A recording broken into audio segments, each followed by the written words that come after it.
Menteri Energi dan Sumber Daya Mineral (SDM) Bahlil Lahadalia menegaskan akan menghentikan impor bahan bakar minyak atau BBM dari Singapura. Bahlil menilai Indonesia terlalu lama bergantung pada negara tersebut sebagai perantara. Siapa sangka negara yang besarnya nggak lebih besar daripada Bali, ya Singapura. Selama ini kita ambil minyak dari Singapura, teman-teman. Hampir 60% dari kuota impor kita ambilnya di negara tersebut. Kenapa ya kok kita bisa tergantung itu sama Singapura? Seperti yang kalian ketahui, kebutuhan minyak di Indonesia adalah 1,6 juta barel per harinya, teman-teman. Dan untuk Indonesia sendiri, produksinya hanya 600 ribuan barel per harinya. Sedangkan itu minus 1 juta dong. 1 jutanya dapat dari mana kalau nggak impor? Dan dari seluruh kuota impor yang ada di Indonesia, 60%-nya kita belinya di Singapura. Ya, akhir-akhir ini pemerintah kita, yaitu Pak Prabowo, akan melakukan sebuah kebijakan, katanya sih demi swasembada energi, teman-teman. Ya, beliau ingin menyetop impor minyak dari Singapura, yang selama ini kita impor dari Singapura 60%. Yuk kita obrolin dengan Akbang Tejo di Asumsi Publik.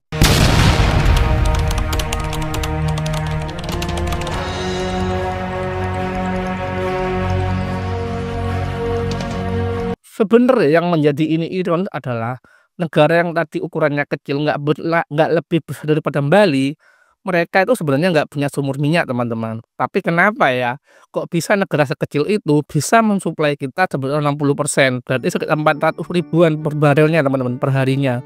400 ribu barel per harinya. Itu lumayan tinggi loh. Dan Singapura juga nggak memasok kita aja. Singapura juga menjadi 10 besar pemasok minyak dunia, teman-teman. Dan di Asia sendiri, Singapura adalah pemain utama, teman-teman. Lantas kenapa sih kita nggak produksi sendiri? Yang seperti yang kalian ketahui, data yang aku dapatkan, kebutuhan minyak kita adalah 1,6 juta per harinya, sedangkan produksi kita saat ini hanya 600 ribuan, teman-teman, barel per harinya. Ya itu masih minus 1 juta dong, otomatis 1 jutanya harus impor. Tapi apakah ini demi swasembada energi atau ada kepentingan geopolitik di balik itu semua? Sebelum kita membahas agendanya, sebenarnya Prabowo sudah membuat sebuah visi dan sebuah misi, yaitu wacana selama 5 tahun agar Indonesia swasembada energi, teman-teman. Ya, akhirnya keluarlah kebijakan tersebut. Apakah ini hanya wacana atau hanya penyitaan aja? Langkah stop impor dari Singapura ini fakta, teman-teman, dan akan segera dilakukan. Tapi apakah kita produksi sendiri? Apakah kita swasembada energi sendiri? Oh, tentu tidak, teman-teman. Kita hanya menggeser yang dulunya ambil di Singapura, sekarang menggeser di Amerika, teman-teman. Oleh karena itu, Bahlil membeberkan pengalihan impor BBM dari Singapura akan bertahap dari 50%, 60%, hingga mencapai 0%. Pengalihan impor BBM ini akan dimulai 6 bulan lagi atau sekitar November 2025. Selain mengalihkan pembelian BBM ke negara Timur Tengah, pemerintah bakal melakukan impor BBM dari Amerika Serikat. Akhirnya sama aja dong, kita ujung-ujungnya impor juga. Betul sekali. Sebenarnya ini urusan soal geopolitik, teman-teman, ya, soal kepentingan antar negara. Seperti yang kalian ketahui, kita kemarin terkena imbas perang tarif oleh China dan Amerika, teman-teman. Dan kita kena tarif sebesar 32%. Dan bentuk negosiasi pemerintah dan Amerika ya mungkin ini. Yang harus kalian ketahui, perdagangan Indonesia dan Amerika itu surplus sekitar 19 miliar, teman-teman.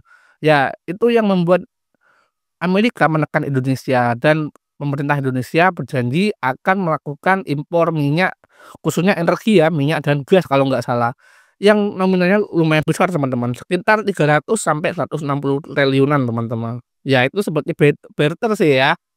Kalau nggak gitu kita kena pajak tinggi, teman-teman. Jadi seperti yang sebelum-sebelumnya aku bilang, diplomasi antar negara itu soal barter, soal transaksional, untung dan rugi. Kalau kita nggak punya penawaran, kita nggak punya kemampuan diplomasi yang kuat, teman-teman. Itulah pentingnya suatu negara itu mempunyai posisi tawar yang oke, teman-teman. Salah satunya adalah ini ya, walaupun ini bukan berarti bagus buat Indonesia untuk jangka panjang ya, tapi minimal ini langkah strategi jangka pendek Prabowo agar nggak ketekan tarif sama Amerika, teman-teman. Gitu. Jadi kebijakan dan wacana tentang swasembada energi di Indonesia selama 5 tahun itu per hari ini itu hanya sekedar headline dan tagline berita teman-teman ya, tagline media ya. Faktanya kita hanya menggeser yang dulunya ambil di Singapura sekarang bergeser di Amerika teman-teman. Ya seperti itulah keadaan dan realita yang kita hadapi saat ini. Terlepas dari semua itu, sebenarnya yang patut kita contoh adalah dari negara kecil yaitu Singapura. Kenapa ya negara sekecil itu, bahkan yang nggak punya sumur minyak, dia adalah pemain utama urusan ekspor minyak mentah, teman-teman. Bahkan Singapura menjadi pemain utama di seluruh Asia ini, teman-teman. Menarik juga nih ya. Walaupun nggak punya sumur minyak, tapi katanya Singapura ini mempunyai kilang minyak dengan teknologi yang tinggi dan efisiensi yang sangat tinggi. Otomatis membuat produksi minyak di Singapura itu sangat efisien, teman-teman. Bahkan minyak Amerika pun dia hanya dikirim melalui Singapura, teman-teman. Ya, Singapura yang mengirim minyak Amerika, teman-teman. Kalau Singapura nggak punya sumur minyak, dia hanya punya kilang minyak yang katanya teknologinya tinggi dan produksinya sangat efisien.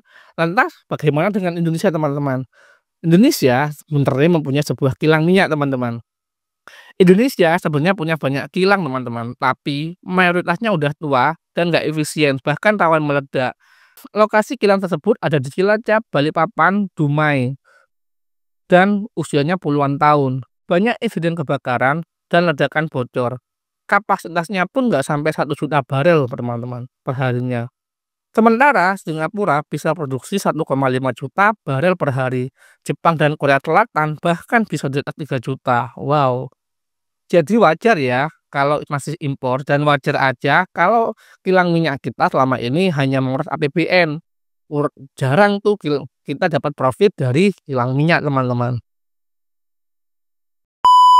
Sebenarnya kalau dipikir-pikir Indonesia ini bukan negara tanpa sumber daya alam, teman-teman ya. Seperti yang kalian ketahui, kilang minyak kita itu sebenarnya dari Aceh sampai Papua itu jumlahnya juga banyak walaupun umurnya tua. Bahkan potensi minyak di negara kita juga besar. Kenapa ya kita nggak olah sendiri dan kenapa ya kita tergantung sama impor? Apakah itu demi keuntungan para pejabat, para pengimpor? Ya entahlah, teman-teman. Tapi kalau kita produksi sendiri harusnya lebih hemat dan harusnya bisa loh. Karena Indonesia mempunyai sumber daya alam yang nggak kalah, teman-teman. Kan Singapura aja nggak punya sumber daya, apalagi kita yang punya sumber daya. Belum lagi kalau kita ngomongin swasembada energi ini, tentunya yang menjadi tulang punggung dalam program dan jangka panjangnya adalah Pertamina. Ya, seperti yang kalian ketahui, kemarin-kemarin Pertamina kesandung kasus korupsi, pengoplosan, dan masih banyak lagi.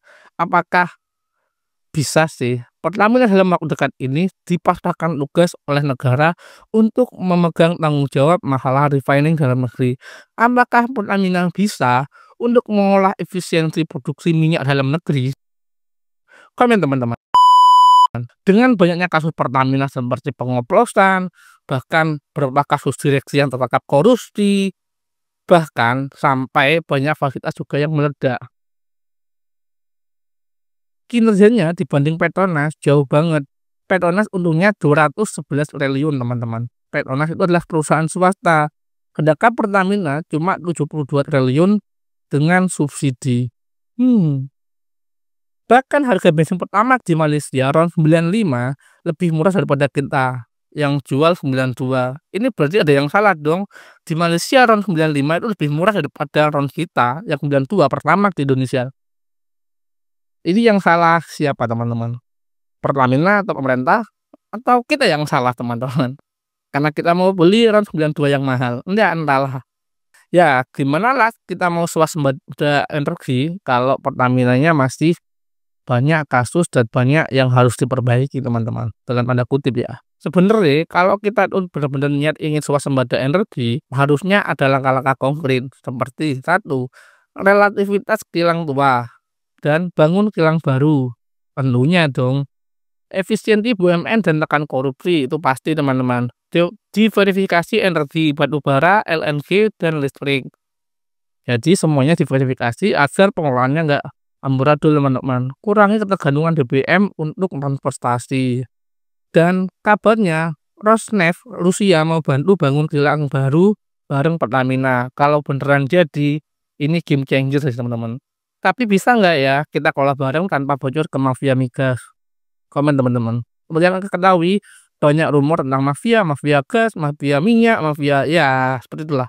Apakah ini bisa berjalan antara Rusia ingin bantu Pertamina melalui Rosneft tanpa adanya keterlibatan mafia minyak teman-teman.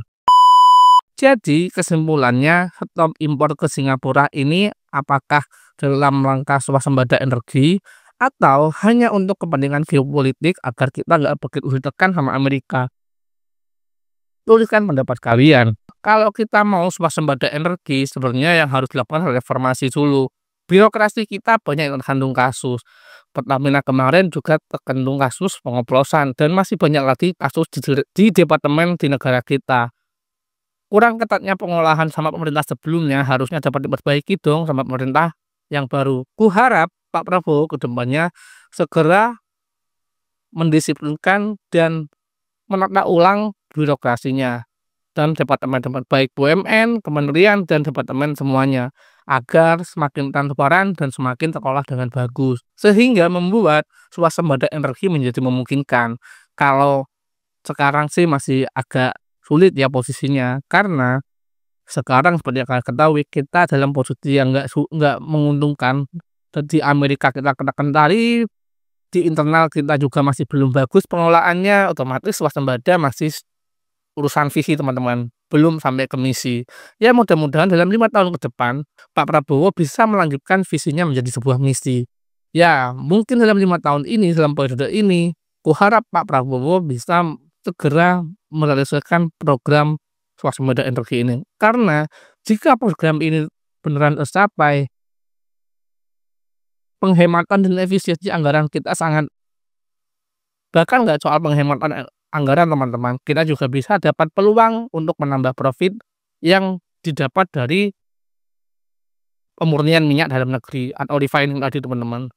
Ya syukur-syukur kita bisa ekspor minyak teman-teman seperti Singapura. Nggak saja Singapura. Ya minimal 20% atau 10% dari kuota minyak kita bisa kita ekspor, kan lumayan ya dapat pendapatan. Daripada cuma ngandelin pajak rakyat doang, daripada setiap kali negara butuh anggaran lebih pajak dinaikkan, ujung-ujungnya orang seperti kita yang harus menanggung beban pengeluaran negara yang besar. Ujung-ujungnya warga sipil lah yang harus menanggung semua beban dan pengeluaran APBN yang begitu besar teman-teman. Ya mudah-mudahan dengan swasembada energi yang entah kapan dilaksanakan sama pemerintah bisa mendengarkan rakyat melalui banyak hal, lowongan kerja, minyak yang semakin murah, otomatis bahan baku murah, pendapatan negara menjadi tinggi, otomatis pajaknya nggak harus besar-besar dong. Akhirnya membuat masyarakat hidupnya lebih mudah. Bukan begitu teman-teman. Ya seperti yang tak bilang tadi, swasembada energi dengan menyetopnya impor dari Singapura itu sebenarnya bukan swasembada energi teman-teman ya. Itu hanya tagline media yang beredar belakangan ini. Sebenarnya kalau kita mau swasembada energi itu masih agak jauh. Kalau saat ini kita hanya tutup satu pintu dan buka di pintu lain. Kita nggak hanya beli di Singapura, kita hanya pindah beli ke Amerika karena kita ditekan sama Amerika. Karena kita nggak punya posisi tawar yang lebih sama Amerika. Kalau kita temena-mena, kita belum sesiap itu teman-teman. Itulah menunjukkan bahwa dominasi negara dalam sebuah ekonomi itu sangat penting teman-teman. Bahkan Pak Prabowo juga mempunyai program swasembada pangan. Ya mudah-mudahan selama periode ini Pak Prabowo bisa mewujudkan salah satunya. Entah swasembada pangan atau swasembada energi. Next time kita obrolin tentang swasembada pangan teman-teman. Mungkin gitu dulu dari video ini. Tinggalkan pendapat kalian di kolom komentar dan jangan lupa bijaklah dalam bersosmed teman-teman dan sampai jumpa di video selanjutnya. Bye bye.